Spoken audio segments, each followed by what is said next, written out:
considère que nos établissements sont une partie importante de la diplomatie que j'appelle globale parce qu'elle est transversale.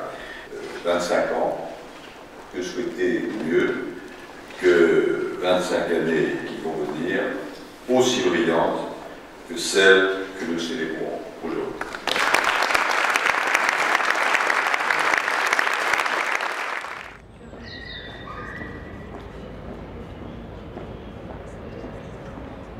Bonjour, comment allez-vous? Ça va très bien, merci. Alors, un escalier, et puis juste en arrivant en bas, il y a un Enfin, c'est voilà, un collectif en effet. Bonjour. Oui, vous êtes parent? Oui. Alors vous allez juste chercher votre badge au comptoir là. C'est bon? Oui. Merci.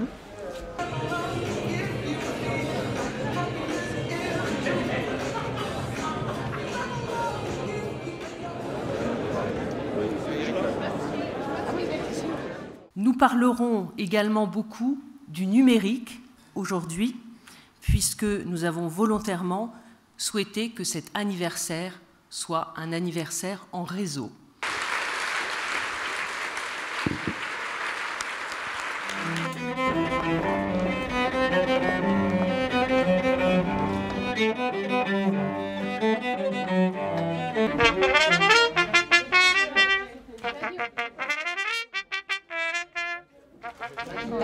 Faites attention dans le bras là, c'est ça.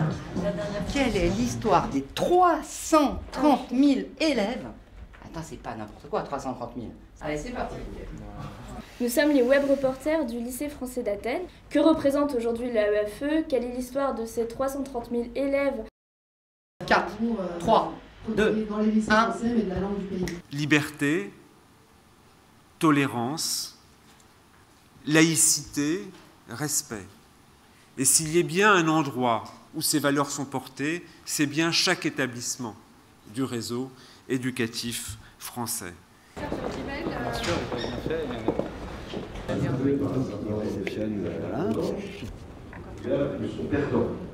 On a à peu près une cinquantaine de web radios qui va d'Oslo en passant par Taipei, en allant jusqu'à Milan, en repartant à Bogota.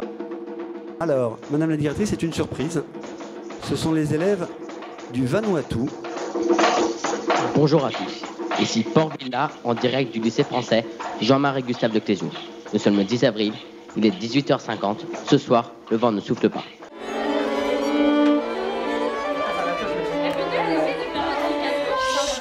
Tous les violons vont s'accorder là.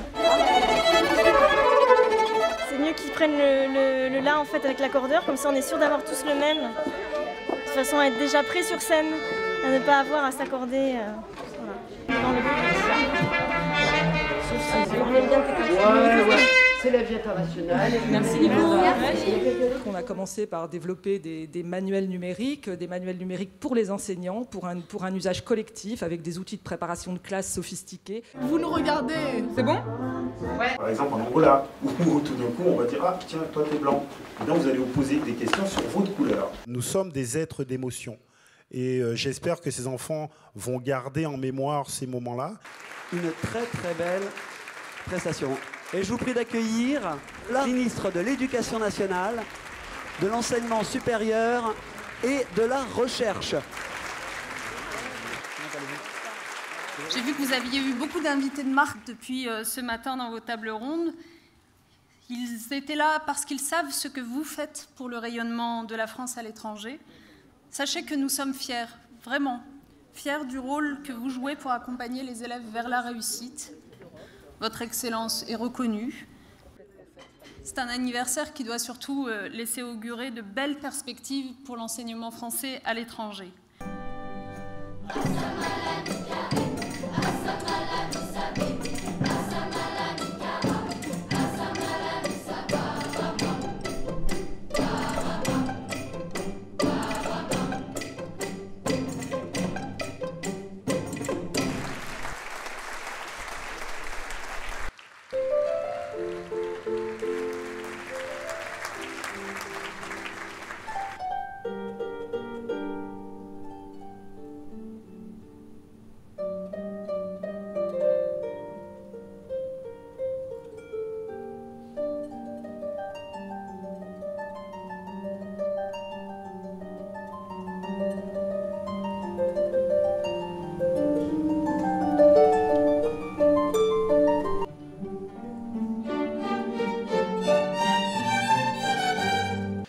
c'est important de le rappeler, dans un pays où nous avons beaucoup souffert de la séparation affichée entre disciplines sciences humaines et entre sciences dures, entre guillemets. Il va bientôt y avoir une élection, par exemple, aux États-Unis, une élection importante.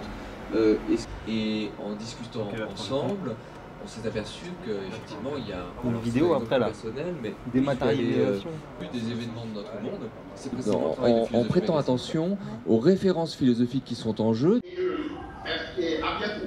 Merci beaucoup, M. Bravo pour cette séance. D'abord, merci. Je suis effectivement très heureux et même, il faut le dire, ému d'être ici. La parole est à vous. Bonjour, monsieur le ministre. Bonjour. Merci de nous accorder un peu de temps au lycée international de Los Angeles. Quelle est la plus belle chose que l'agence a accomplie depuis sa création? La plus belle chose que l'agence a accomplie depuis sa création, je ne dirais pas une chose, c'est plutôt de faire vivre ce réseau et à travers le réseau de faire vivre une idée de la France dans chaque pays et vous en êtes l'exemple vivant à l'autre bout du monde. Joie.